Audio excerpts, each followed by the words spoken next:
میدان کربلا میں شہادت حسین کے بعد ذوالجناح کو حضرت حسین کے بغیر آتا دیکھ کر اہل بیت کے خیموں میں کرام برپا ہو گیا۔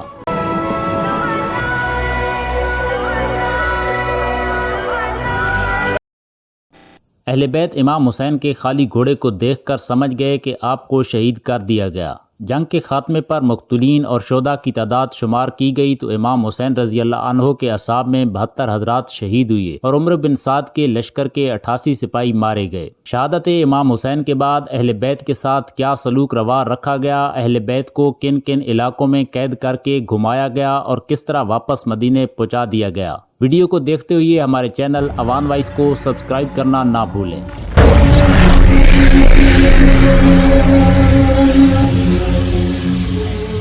پھولا بن یزید اور حمید بن مسلم حضرات اہل بیت کے سروں کو لے کر کوفہ روانہ ہوئے اور ابن زیاد کے سامنے پیش کیا۔ ابن زیاد نے لوگوں کو جمع کر کے سب سروں کو سامنے رکھا اور ایک چھڑی سے امام حسین رضی اللہ عنہ کے دہن مبارک کو چھونے لگا۔ حضرت زید بن ارقم سے رہا نہ گیا، وہ فوراً چلا اٹھے اور بولے، اوے بدبخت، ان مبارک ہونٹوں سے اپنی چھڑی ہٹا۔ قسم ہے اس ذات کی جس کے سوا کوئی معبود نہیں، میں نے رسول اللہ کو ان ہونٹوں کا بوسہ لیتے دیکھا۔ ابن زیاد نے کہا، اگر تم سن رسیدہ بوڑھے نہ ہوتے تو میں تمہاری گردن بھی اڑا دیتا۔ حضرت زید بن ارقم رضی اللہ عنہ یہ کہتے ہوئے مجلس سے اٹھ کر باہر آ گئے۔ اے عرب کی قوم، آج کے بعد تم غلام ہو، کیونکہ آج تم نے حضرت فاطمہ الزہرا رضی اللہ عنہا کے لخت جگر کو قتل کیا اور مرجانہ کے بیٹے ابن زیاد کو اپنا امیر مقرر کیا۔ وہ تمہارے اچھے لوگوں کو قتل کرے گا اور شریر لوگوں کو اپنا غلام بنائے گا۔ تمہیں کیا ہوا کہ تم اس ذلت پر راضی ہو گئے؟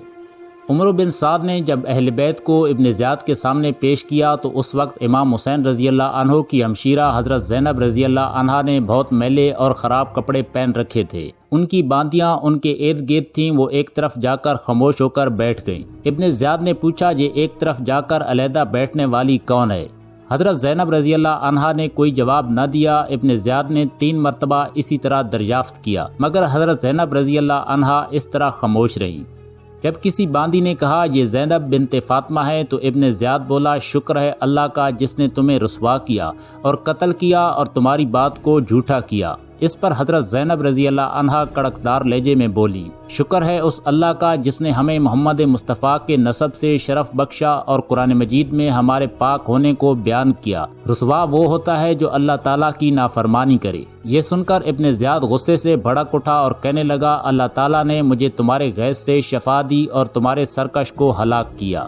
حضرت زینب رضی اللہ عنہا کا دل بھر آیا، وہ اپنے تئیں سنبھال نہ سکی، اس لیے بے اختیار رونے لگی اور فرمانے لگی، اگر یہی تیری شفا ہے تو اسی کو اپنی شفا سمجھے رکھ۔ اس کے بعد ابن زیاد علی اصغر کی طرف متوجہ ہوا اور آپ کا نام پوچھا۔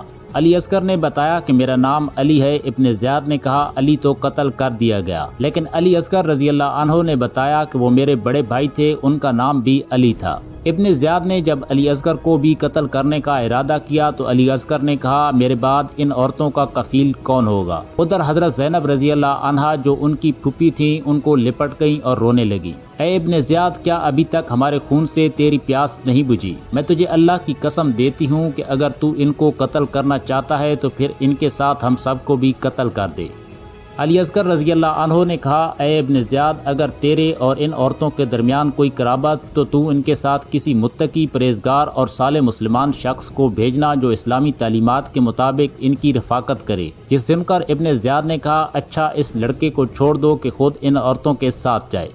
اس کے بعد ابن زیاد نے جامع مسجد میں شہر والوں کو جمع کیا، نماز پڑھائی اور اس کے بعد ایک خطبہ دیا جس میں کہا کہ تعریف اس اللہ کے لیے کہ جس نے حق کو ظاہر کیا، حق والوں کو فتح یاب کیا، امیر المومنین یزید بن معاویہ اور ان کی جماعت کو غالب کیا۔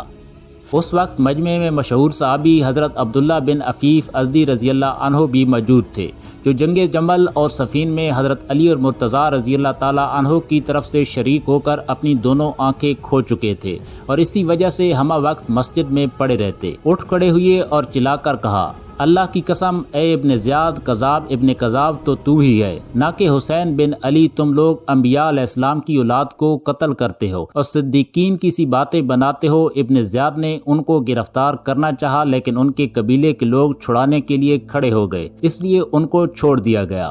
ابن زیاد کی شکاوت نے اس پر بس نہیں کی بلکہ حکم دیا کہ امام حسین رضی اللہ عنہ کے سر کو ایک لکڑی پر رکھ کر کوفہ کے بازاروں اور گلی کوچوں میں سرعام گھمایا جائے تاکہ سب لوگ دیکھ کر عبرت حاصل کریں۔ اور پھر اس کے بعد ابن زیاد نے امام حسین رضی اللہ عنہ اور آپ کے دیگر اصحاب کے سروں کو یزید کے پاس ملک شام بھیج دیا اور ان کے ساتھ اہل بیت کی عورتوں اور بچوں کو بھی قیدی بنا کر روانہ کر دیا۔ جب یہ لوگ ملک شام پہنچے تو انعام کے شوق میں حر بن قیس جو ان کو لے کر گیا تھا فوراً یزید کے پاس پہنچا۔ یزید نے پوچھا کیا خبر ہے؟ حر بن قیس نے میدان کربلا کے مارکے کی ساری تفصیل بتائی اور آخر میں کہنے لگا کہ امیر المومنین کو بشارت ہو کہ مکمل فتح حاصل ہوئی، اہل بیت سارے کے سارے مارے گئے اور ان کی ساری عورتیں اور بچے قیدی بن کر حاضر ہیں۔ امام حسین رضی اللہ عنہ کا سر مبارک جب یزید کے سامنے رکھا گیا تو اس وقت اس کے ہاتھ میں بھی ایک چھڑی تھی۔ وہ امام حسین رضی اللہ عنہ کے موتیوں جیسے دانتوں پر لگا کر حسین بن حمام کے اشعار پڑھ رہا تھا، جن کا ترجمہ یہ تھا جب ہماری قوم نے ہمارے ساتھ انصاف نہ کیا تو پھر ہماری خونچا تلواروں نے خود ہی انصاف کیا، جنہوں نے ایسے مردوں کے سر پھاڑ دیے جو ہم پر سخت تھے اور تعلقات قطع کرنے والے ظالم تھے۔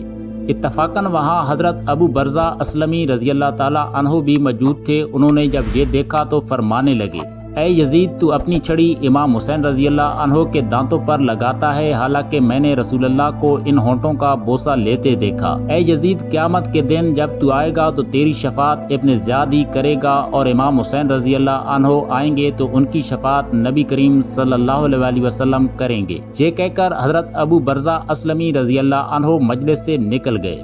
جب یزید کی بیوی ہند بنت عبداللہ نے یہ خبر سنی کہ امام حسین رضی اللہ عنہ شہید کر دیے گئے اور ان کا سر یزید کے دربار میں لایا گیا تو کپڑا اوڑھ کر باہر نکل آئی اور کہنے لگی کہ اے امیر المومنین، کیا رسول اللہ کے لخت جگر کے ساتھ یہ معاملہ کیا گیا؟ اس نے کہا ہاں، اللہ تعالیٰ ابن زیاد کو ہلاک کرے، اس نے قتل کرنے میں بڑی جلد بازی کا مظاہرہ کیا۔ ہند بنت عبداللہ یہ سن کر بے اختیار رو پڑی۔ اس کے بعد اہل بیت کی قیدی عورتیں اور بچے یزید کے سامنے لائے گئے اور سر مبارک مجلس میں رکھا ہوا تھا۔ امام حسین رضی اللہ عنہ کی دونوں شہزادیاں فاطمہ رضی اللہ تعالی عنہا اور سکینہ پنجوں کے بل کھڑے ہو کر اپنے والد کا سر مبارک دیکھنا چاہتی تھی، جبکہ یزید ان کے سامنے کھڑا ہو کر چاہتا تھا کہ وہ یہ سر نہ دیکھ سکیں۔ لیکن جب ان کی نظر اپنے والد کے سر مبارک پر پڑ ہی گئی تو وہ بے ساختہ رو پڑی، حتیٰ کہ ان کی رونے کی آواز سن کر یزید کی عورتیں بھی چلا اٹھیں اور یزید کے محل میں ایک ماتم کا سماں بند گیا۔ حضرت فاطمہ بنت علی سے مروی ہے کہ جب ہم لوگ یزید کے سامنے پیش کیے گئے تو اس نے ہم پر ترس ظاہر کیا، ہمیں کچھ دینے کا حکم کیا اور ہمارے ساتھ بڑی مہربانی سے پیش آنے لگا۔ حضرت زینب رضی اللہ عنہا نے فرمایا ہرگز نہیں، اللہ تعالیٰ نے تمہیں یہ حق ہرگز نہیں دیا۔ یہ دوسری بات ہے کہ تم ہماری ملت و مذہب سے نکل جاؤ اور ہمارا دین چھوڑ کر دوسرا دین اختیار کر لو۔ اس پر یزید اور زیادہ برہم ہوا اور کہنے لگا دین سے تیرا باپ اور بھائی دونوں نکل چکے۔ حضرت زینب نے بلا تامل دو ٹوک جواب دیا، اللہ کے دین سے، میرے باپ کے دین سے، میرے بھائی کے دین سے، میرے نانا کے دین سے تو نے، تیرے باپ نے اور تیرے دادا نے ہدایت پائی۔ یزید چلایا کہ اے دشمن خدا تو جھوٹی ہے۔ حضرت زینب رضی اللہ عنہا بولی تو زبردستی حاکم بن بیٹھا، ظلم سے گالیاں دیتا ہے اور اپنی قوت سے مخلوق کو دباتا ہے۔ حضرت فاطمہ بنت علی کہتی ہیں کہ یہ گفتگو سن کر شاید یزید شرمندہ ہو گیا، کیونکہ پھر اس کے بعد مزید وہ کچھ نہ بول سکا۔ اس کے بعد یزید نے اہل بیت کی عورتوں کو اپنی عورتوں کے پاس بھیج دیا۔ یزید کی عورتوں میں سے کوئی عورت ایسی نہ تھی کہ جس نے ان کے پاس آ کر آہو بکا اور گریہ زاری نہ کی ہو، اور جو زیورات وغیرہ ان سے لے لیے گئے تھے ان سے کہیں زیادہ زیورات یزید کی عورتوں نے ان کی خدمت میں پیش کیے۔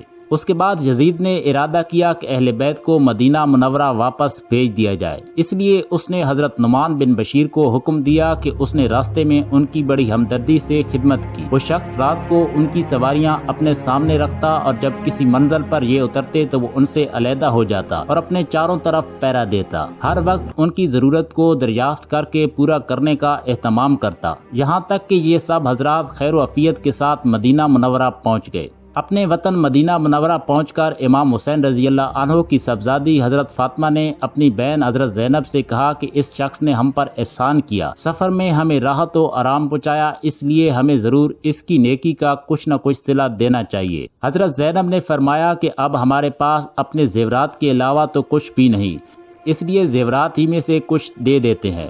چنانچہ دونوں بہنوں نے اپنے زیورات میں سے 2 کنگن اور 2 بازو بند چوڑیاں سونے کی نکالی اور ان کے سامنے پیش کر دیں، اپنی بے مائگی کا عذر بھی پیش کیا۔